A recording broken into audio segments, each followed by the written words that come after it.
ప్రభుత్వం మారింది, ఆలోచన మారింది, మానవత్వం నశించింది. ఓన్లీ ఇప్పుడు ఆర్థికము, డబ్బు డబ్బు డబ్బు, ఇది తప్ప ఆయనకి ఏం కనబడతలేదు. ఇప్పుడు ఆయన కళ్ళకు పెట్టుకున్న అద్దాలు గత ప్రభుత్వం అద్దాలు కాదు, రేవంత్ రెడ్డి అద్దాలు. ఈ విషయాన్ని మనం గొప్పగా చెప్పుకోవాలన్నా తప్పుగా చెప్పుకోవాలంటే ఇందులో ఒక కిటుకు ఉన్నది. అది ఏంది అని అంటే,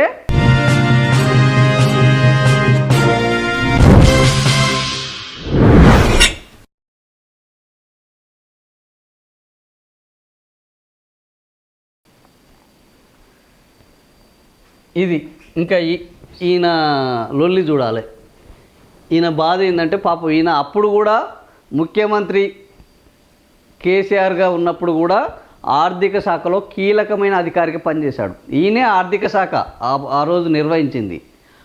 ఈయన నిర్వహించిన సమయంలోనే ఈరోజు ట్రాన్స్కో ఉద్యోగులకు కానీ, టీచర్ల ఉద్యోగులకు కానీ, ఆర్థిక శాఖ నిర్వహణ కానీ గత 9.5 ఏళ్లలో ఈయన ఆధ్వర్యంలోనే జరిగింది.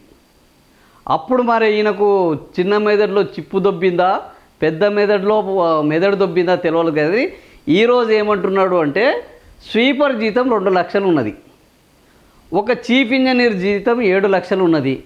వీళ్లకు ఐఏఎస్ అధికారులకు, గవర్నర్లకు లేని వేతనాలు వీళ్ళకు ఉన్నాయి. తెలంగాణలో 10 ఏళ్లలో 300% మేర పెరిగిన ప్రభుత్వ ఉద్యోగుల జీతాల భారం. సెస్ రాష్ట్ర ఆర్థిక సంయుక్త సదస్సులో సిఎస్ రామకృష్ణరావు సంచలనం వ్యాఖ్యలు. సో ఆ రోజు మరి ఈయన ఆధ్వర్యంలోనే పెరిగినాయి. తెలంగాణ ఉద్యమం జరుగుతున్నప్పుడు కేసీఆర్ ఇదే చాలా స్పష్టంగా చెప్పాడు. రేపు తెలంగాణ రాష్ట్రం వస్తే భారతదేశంలో ఎవరికీ ఉండనంత పెద్ద స్థాయిలో ఈ తెలంగాణ ఉద్యోగులకు వేతనాలు ఉండేటట్లు చేస్తాను అని హామీ ఇచ్చాడు. తెలంగాణ ఉద్యోగులకు ఆ రకంగా పదోన్నతులు కల్పిస్తాం. ఐఏఎస్ ఐపీఎస్లు నిర్వహించే శాఖలను కూడా తెలంగాణ గ్రూపు, తెలంగాణ సర్వీసెస్ అని పెట్టి ఇక్కడి వాళ్ళతోటే ఈ వ్యవహారాలన్నీ నడిపిస్తానని చెప్పారు. అదే పద్ధతిలో ఈరోజు 300% పెరిగిందని ఈయన ఒప్పుకుంటున్నాడు. ఉద్యోగులు ఆలోచించాల్సింది ఏంటంటే, ఇది కేసీఆర్ పాలనలో పెరిగిన 300% పెరిగిన ఉద్యోగ వేతనాలు. ఏ రాష్ట్రంలో కూడా ఒక చీఫ్ ఇంజనీర్కు 7 లక్షల రూపాయల వేతనం లేదు. ఏ రాష్ట్రంలో కూడా ఒక స్వీపర్కు. ఇది ఎందుకు? ఈ విషయాన్ని మనం గొప్పగా చెప్పుకోవాలన్నా తప్పుగా చెప్పుకోవాలంటే ఇందులో ఒక కిటుకు ఉన్నది. అది ఏంది అని అంటే, ఇది ట్రాన్స్కోలో, ఒకటి సింగరేణిలో ఇలాంటి వేతనాలు ఉంటాయి. ఇవి 2 కూడా కార్పొరేషన్లు. సింగరేణి ఒక అటానమస్ సంస్థ, ట్రాన్స్కో అనేది ఒక కార్పొరేషన్. ఈ కార్పొరేషన్లో పనిచేసే వాళ్ళు ఎవరయ్యా అంటే, వాళ్ళ యొక్క జీవితాలను పణంగా పెట్టి పనిచేస్తారు. విద్యుత్ ఉద్యోగులు నిత్యం ప్రమాదాలతోటి వాళ్ళు చెలగాటం ఆడమే. అనేక మంది ఉద్యోగులు వాళ్ళ ప్రాణాలను విధి నిర్వహణలో భాగంగా కోల్పోయారు. అంటే ఈరోజు విద్యుత్ కార్మికుడు ఉద్యోగానికి వచ్చి ఇంటికి పోయేంత వరకు అతని జీవితానికి గ్యారంటీ లేదు. మనం విద్యుత్ షాక్ కొడుతుందనే స్విచ్ బోర్డుని ముట్టుకోవడానికి భయపడతాం. వీళ్ళు పొద్దున లేస్తే ట్రాన్స్ఫార్మర్లు, వైర్లు, ఫీజులు, మరమ్మతులని విద్యుత్ తోటి వాళ్ళ జీవితాలను పణంగా పెట్టి చెలగాట మారుతుంటారు. అలాంటి అత్యంత రిస్క్తో కూడిన ఒక ఉద్యోగం ఏంటంటే విద్యుత్. ఆ తర్వాత అంతే రిస్క్తో కూడిన ఉద్యోగం ఏంటంటే సింగరేణి. సింగరేణిలో ఎప్పుడు మైను కూలుతుందో తెలియదు, ఎప్పుడు అందులో చనిపోతామో తెలియదు, ఎప్పుడు ఈ బాంబు బ్లాస్ట్ అవుతుందో తెలియదు. వాళ్ళు పనిచేసే యంత్రాలు కూడా వాళ్ళకే ఎప్పుడు ప్రాణహానిగా మారుతాయో తెలియదు. ఇలాంటి ప్రమాదకరమైన జీవితాన్ని అనుభవిస్తూ ప్రభుత్వానికి నిధులు తెచ్చిపెట్టే వాళ్ళు సింగరేణి కార్మికులు. ప్రపంచానికి వెలుగులు పంచేవాళ్ళు సింగరేణి కార్మికులు. అలాంటి కార్మికులకు వేతనాలు 100% జీవితాన్ని పణంగా పెట్టి, లైఫ్ను రిస్క్గా పెట్టి చేసే ఉద్యోగాలకు వేతనాలు ఖచ్చితంగా ఉంటాయి. ఈరోజు ఈయన గవర్నర్కు చెమట వస్తుందా? కనీసం గవర్నర్కు ఏమన్నా ఒత్తిడి ఉన్నదా? ఐఏఎస్ ఆఫీసర్లకు చెమటలు వస్తున్నాయా? ఏసీ లేకపోతే 5 నిమిషాలు ఆయన ఛాంబర్లో కూర్చోడు. ఏం పోలికండి ఇది? ఐఏఎస్ ఆఫీసర్లకు, గవర్నర్లకు లేని జీతాలు వీళ్ళకు ఉన్నాయి.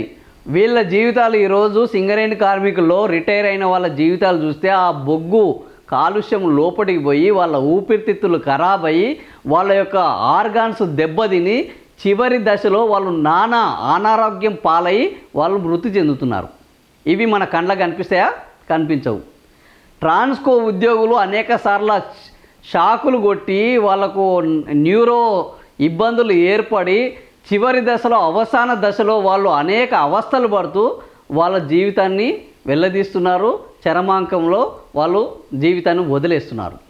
ఇవి మన ఆయనకు వచ్చే 2 లక్షలు కనబడుతున్నాయి, కానీ వాళ్ళు రిటైర్ అయిన తర్వాత వాళ్ళకి అయ్యే వైద్య ఖర్చులు వీళ్ళకి అవపడుతున్నాయా? అవపడట్లేదు. అంటే ఒక ప్రభుత్వంలో ఉన్నప్పుడు ఆయనకు మానవత్వం కనిపించింది. ఒక ప్రభుత్వంలో ఉన్నప్పుడు వేతనాలు పెంచడంలో అతను భాగమయ్యాడు. ఒక ప్రభుత్వంలో ఉన్నప్పుడు ఈ తెలంగాణ రాష్ట్రంలో ఇచ్చిన హామీ ప్రకారము ఈ 300% పెరగడంలో ఇతను పాత్ర వహించాడు. కానీ ప్రభుత్వం మారింది, ఆలోచన మారింది, మానవత్వం నశించింది. ఓన్లీ ఇప్పుడు ఆర్థికము, డబ్బు డబ్బు డబ్బు, ఇది తప్ప ఆయనకి ఏం కనబడతలేదు. ఇప్పుడు ఆయన కళ్ళకు పెట్టుకున్న అద్దాలు గత ప్రభుత్వం అద్దాలు కాదు, రేవంత్ రెడ్డి అద్దాలు. రేవంత్ రెడ్డి అద్దాల నుంచి చూస్తే ఎదుటివాడిని జేబులో ఎన్ని పైసలు ఉన్నాయి, దాన్ని ఏ విధంగా మన ఖజానాలో వేసుకోవాలి, ఎదుటి వాళ్ళ దగ్గర నుంచి ఏ విధంగా కొల్లగొట్టాలి, ఎదుటి వాళ్ళని దగ్గర నుంచి ఏ విధంగా దోపిడీ చేయాలి, ఇవి రేవంత్ రెడ్డి కళ్ళద్దాల నుంచి ఆయన చూస్తున్నాడు. ఫలితంగా ఈరోజు ప్రభుత్వ ప్రధాన కార్యదర్శి అయి గత 9.5 ఏళ్లలో ఆర్థిక శాఖలో అనేక ముఖ్యమైన నిర్ణయాలు తీసుకోవడంలో భాగస్వామి అయిన రామకృష్ణారావు కూడా ఇట్లాంటి మాటలు మాట్లాడుతున్నారంటే ఇది రామకృష్ణారావు యొక్క నిజస్వరూపం అనుకుందామా? ఆ రోజు ఈయన నిజస్వరూపము ప్రదర్శించే అవకాశం లేక కేసీఆర్ చెప్పిన దానికి అనుగుణంగా నడుచుకున్నాడు అనుకుందామా? లేదా ఈరోజు రేవంత్ రెడ్డి అభినందనలు, రేవంత్ రెడ్డి యొక్క ఆశీస్సులు పొందడానికి ఇట్లాంటి నాలుక మరలేసి ఉద్యోగుల మీద నోరు జారే కార్యక్రమాన్ని చేపట్టారా ఏంది అనేది అక్కడ ఉన్న ఉద్యోగులకు తెలవాలి, ఈయనతోటి సన్నిహితంగా తిరిగిన ఆ అధికారులకు తెలవాలి, ఈయన భవిష్యత్తు ఏందో నిర్ణయించాల్సిన రేపటి ఆయన సహచర ఉద్యోగులకు తెలవాలి. ఈయన కూడా రేపు ఇలాంటి పరిస్థితి ఎదురైతే ఎట్లాంటి ఏంది బాధ ఉంటుంది అనేది ఆయనకు అర్థం కావాలి. ఇది దారుణం. ఉద్యోగులకు ఇంతగానం జీతాలు ఉన్నాయని వాళ్ళ మీద పడి ఏడవడం. నిజంగానే ఉద్యోగులకు ఎక్కువ జీతాలు ఉన్నాయి, తెలంగాణ తెచ్చుకుందే తెలంగాణ ఉద్యోగులు భారతదేశంలో కంటే ఎక్కువ బెనిఫిట్స్ పొందాలి, ఎక్కువ స్థాయిలో ఉండాలి. తెలంగాణ మేము ఎందుకంటే ఇది ఉద్యోగుల 610 జీవో ఉద్యోగుల పర్వం నుంచే తెలంగాణ ఉద్యమం ఉద్భవించింది. ఉద్యోగులకు జరుగుతున్న అన్యాయాల నుంచే తెలంగాణ రాష్ట్ర నినాదము తలెత్తుకున్నది. అలాంటి ఉద్యోగులను విస్మరించి తెలంగాణ రాష్ట్రంలో మాకు నచ్చినట్టు చేస్తాము, వాళ్ళ ఉద్యోగులను అంటే తెలంగాణ ఉద్యమంలో భాగంగానే ఒక వ్యక్తి ఈ రాష్ట్రానికి ముఖ్యమంత్రి అయితే తెలంగాణ ఉద్యోగుల బాధలు తెలియదు, తెలంగాణ ఉద్యమకారుల బాధలు తెలియదు, తెలంగాణ కోసం అమరులైన కుటుంబాల గురించి మాట్లాడడం తప్ప చేతలు చేయడం తెలియదు. ఆయన ప్రతిపక్షంలో ఉండగా మస్తు కోతలు కోశాడు. ఈరోజు ఏమైంది? ఉద్యమకారులు రథయాత్రలు చేస్తున్నారు, పాదయాత్రలు చేస్తున్నారు. అమరవీరుల కుటుంబాలు మమ్మల్ని పట్టించుకోరా అని వాళ్ళు ఆర్తనాదాలు చేస్తున్నారు. ఉద్యోగులు ఇంకా వాళ్ళ మీద మీ అక్కసు వెళ్ళగక్కుతున్నారు, అవుట్సోర్సింగ్ ఉద్యోగాలను ఇంటికి పంపిస్తున్నారు. ఇది ఈరోజు తెలంగాణలో ఉద్యోగుల పాలిట ఈ ప్రభుత్వం అనుసరిస్తున్న విధానం.